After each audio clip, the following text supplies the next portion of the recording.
Did Jesus laugh? Did he joke with the disciples and find humor in the world around him? Baylor University professor Robert Darden emphatically says absolutely.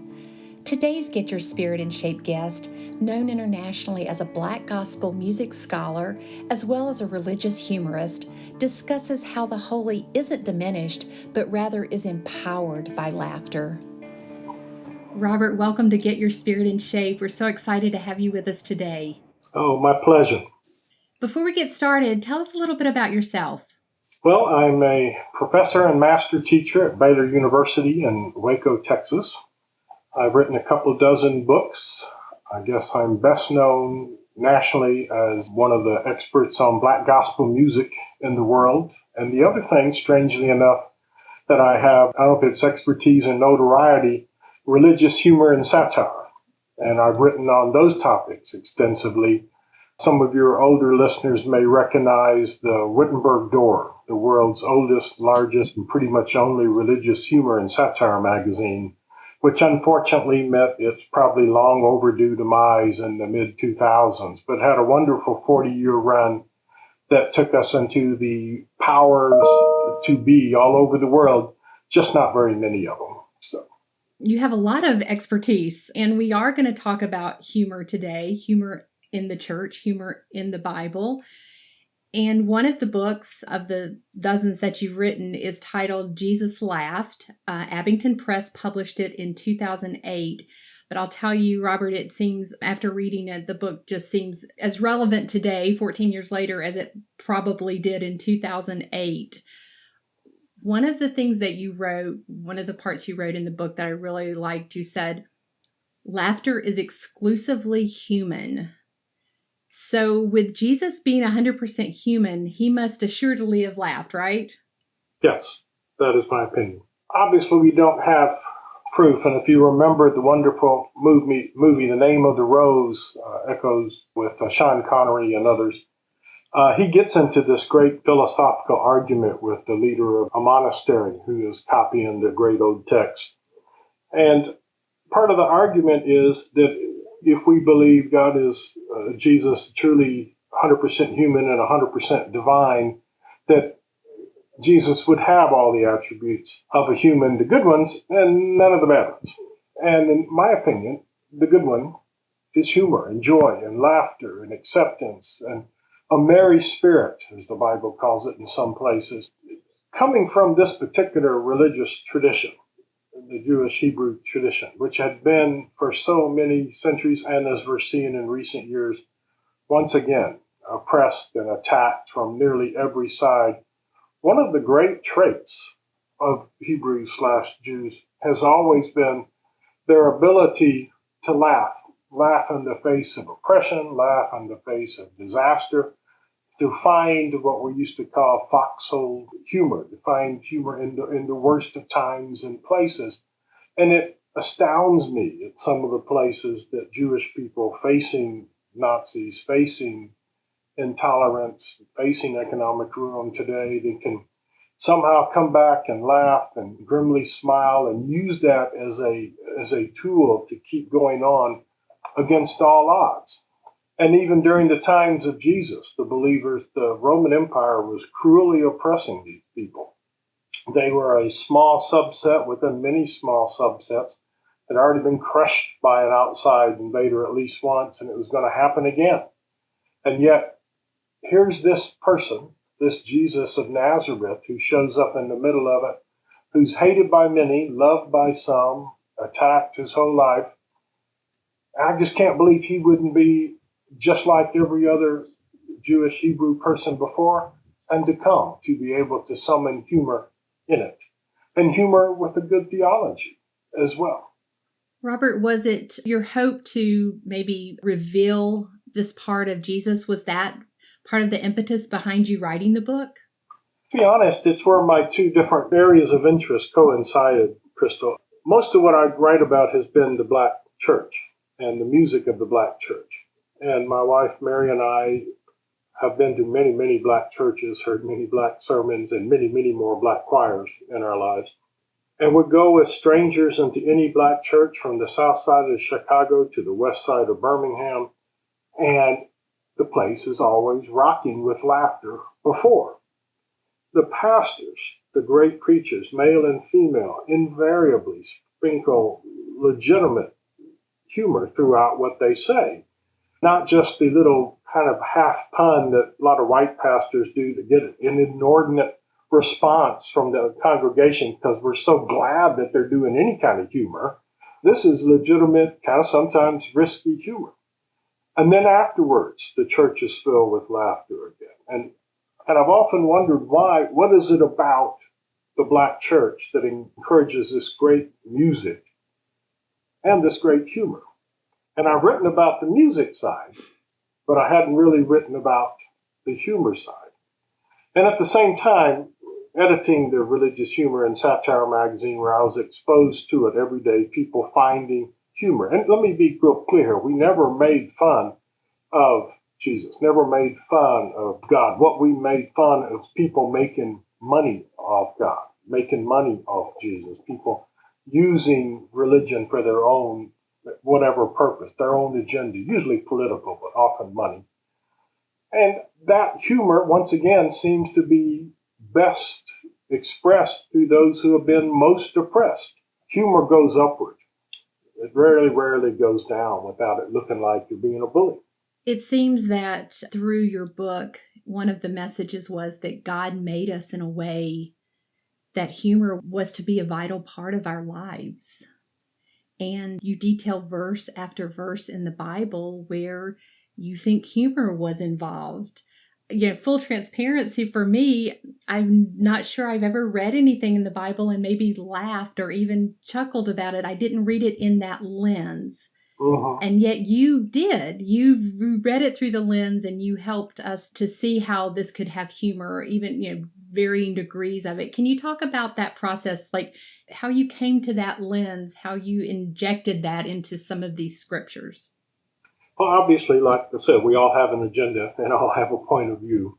And that was my starting point. So the first place I went, Baylor University has Truett Theological Seminary here on campus. So many of my friends who go to my church, Seventh and James Baptist, which is right next to campus, are in the seminary. And I met with them first to talk about this. And particularly those who are scholars of the original languages kept saying, oh my goodness, the Old Testament in particular, but also the New Testament is full of marvelous puns. It was one of the great distinctives of this culture, this wordplay, and that things that seem awkward today or don't make sense today are actually elaborate, well-conceived puns where words that sound like other words or phrases that sound like other phrases are turned on their head and made something revealed from them. And I had no idea. So they tried to explain to old 10 ear of mine why this is funny.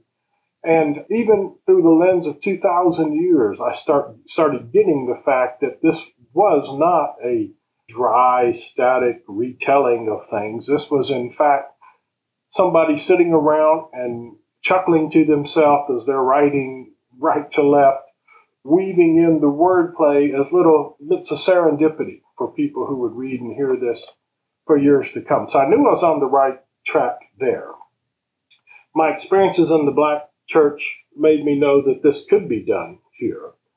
And finally, did just what you said, started reading beginning to end, trying to see if what we have been so obsessed with, either as some of my colleagues in seminary in the religion department, the history, and then the other folks who are so obsessed with just the theology, just the eschatology, just the whatever of it, that there is a middle ground. And there's precedent for this. There's new Bibles that are read from a feminist point of view, Bibles that have been read from a Marxist. Well, what if there was a chance to read through it again from the lens of these are God's own funny people, people that have used humor to survive. Are we missing something by ignoring this completely? It unfolded in many cases before me as I read it. I didn't go in expecting to find all the places of humor that I did.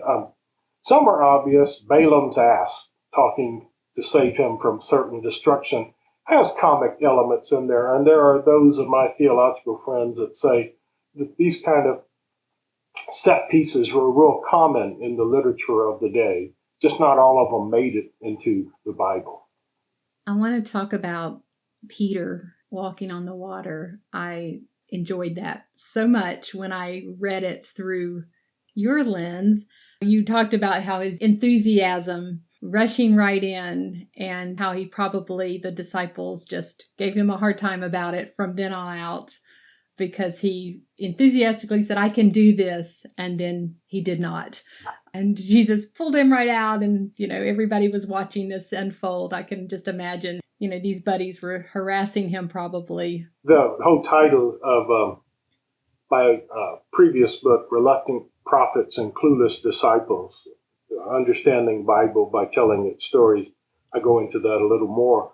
But what is happening to me is it's not so much the humor as Peter standing there in that one moment before he sinks like a rock and his eyes get wide.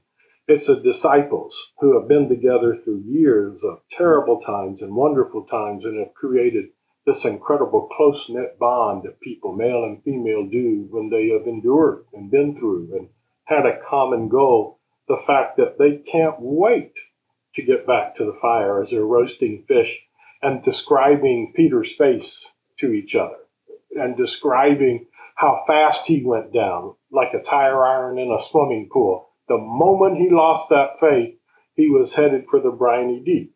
And it is funny. From that lens, is it funny that he might have drowned? No, but obviously Jesus is standing there, fishes him out. And did Jesus smile through all that? He smiled at his faith, and he smiled at his lack of faith, and he smiled because he loved him. And it's what we do. We pick up, dust ourselves off, and the people around us chuckle good-naturedly and crack wise a little bit, and we love each other a little more for that. Well, your telling and retelling of that really gave it a new depth for me. So thank you. Throughout history, church is this place, it's kind of seen as a place to be solemn and reverent. I'm probably not the only child who got in trouble for giggling in church. And as through the years, the church, as you put it, lost its ability to laugh. How did that happen? I blame a lot of things on the Puritans, and I think I'm not alone in that. The stripping away of sense of holy and a sense of joy and a sense of so many things to strip it down to you can throw the baby out with the bathwater. You can throw everything away and get it as primitive as it can be in a search for holiness. Or you can embrace and envelop all of what life brings to give you. I blame the Puritans. I blame the 1950s where everything got real austere again. And I am comforted by the fact that more and more places I go that are not working jokes, not working stand-up comedy. I'm working in an embracing of all of the incongruent, silly, goofy, scary, funny aspects of life that we live in every day, and that they're part of our experience as well. And that the holy is not diminished by laughter. The holy is empowered. They say that in the Black church that God inhabits our praise. I think there's a holy laughter too. And in different days in the old church, they understood that. A church that doesn't laugh, to me, is sooner or later a church that's going to start losing its young people. It's going to start losing its wounded people, which is a lot of us. It's going to start losing those of us who have been wounded, often by toxic churches or toxic pastors through the years. It's going to lose everybody but those who are self-satisfied and smug and confident and set in their ways and my way or the highway. God said it, I believe it, and that settles it type mentality. When you talk about humor, Robert, it's tied to joy, right? Absolutely. You used a phrase that I really loved, a laughing soul and a joyful spirit. How do we find this laughing soul and joyful spirit? Well, we can't take ourselves too seriously. We have to be able to laugh at ourselves first and foremost.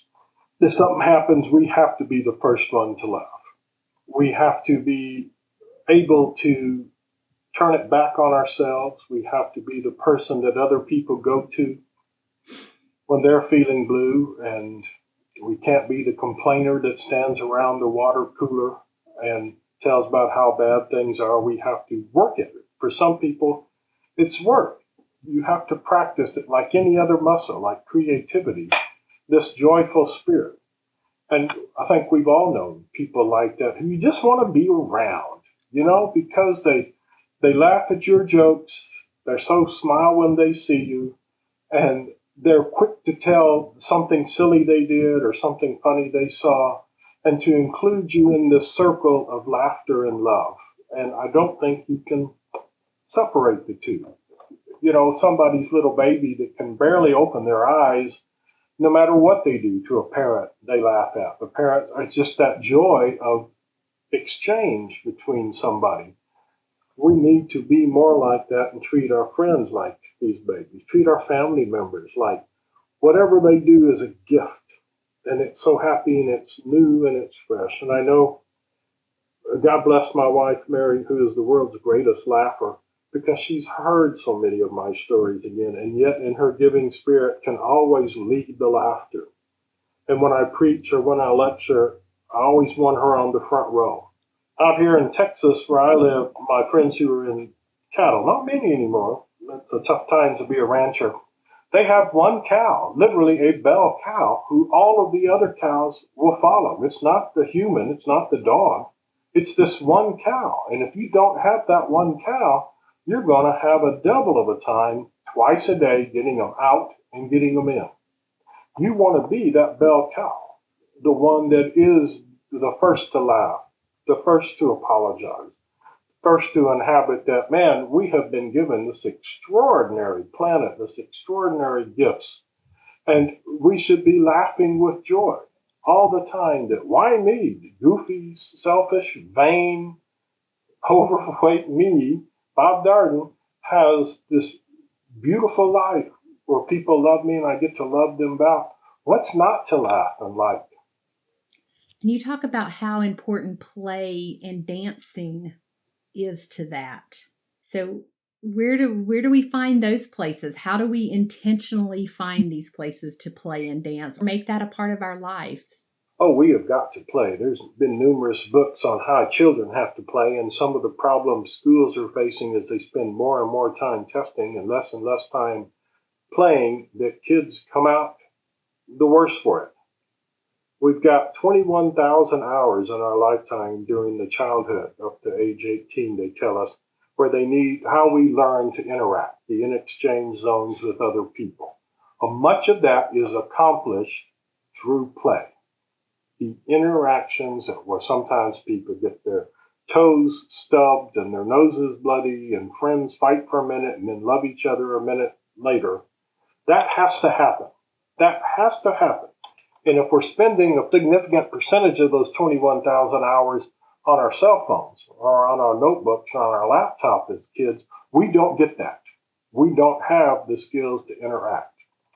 And part of what the basics are accomplished is through play. And as for dance, and go owe my wife again a debt on this, because she was trained as a dancer and growing up, and dance has been part of her expression. How she, when she's happiest, she does a little dance. It comes out. Dance is the body's answer, body's representation of the internal joy and laughter. And part of what I love about Black music, African American music, is the music that came from Africa. There is no differentiation between sacred and profane. And there is no definition of music in West African music that doesn't include movement and dance. It's all part of this outpouring that we should have. Dance is the physical manifestation of it. Why dancing has endured till this day in our cultures is because we derive that pleasure from it, both participating and watching. Dance preceded language, we believe. In the earliest known times, people had sacred movements before they were articulate, and languages become developed. Why wouldn't it be part of our expression of joy? Robert, before we go, there is one question that we ask every guest on Get Your Spirit in Shape. How do you keep your own spirit in shape? Well, the people in the podcast can't see it, but I've been sitting in front of my drum set that I have had a band with other Baylor professors for 22 years, and I love to play. It gives me great happiness to see other people being happy by the music we made. You can't see on the other side, I have a big elaborate sound system for the black music that I study and still listen to every day. Most of these artists never made a dime from they was either ripped off or the audiences were too small or whatever. And yet they made this music because they were both compelled to by their belief that it was an evangelical tool and because they just loved to sing. So I play the music, I listen to the music. I'm about to turn 68.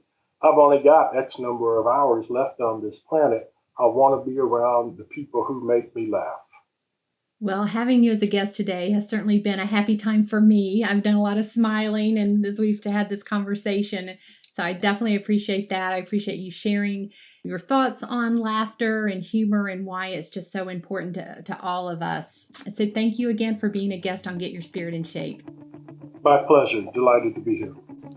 That was Robert Darden, a Baylor University professor and author of Jesus Laughed, The Redemptive Power of Humor. To learn more about how humor can be a part of your faith journey, go to umc.org/podcast and look for this episode. In addition to the helpful links and a transcript of our conversation, you'll find my email address so you can talk with me about Get Your Spirit in Shape. Thank you so much for joining us for today's episode of Get Your Spirit in Shape. I look forward to the next time that we're together. I'm Crystal Cavanis.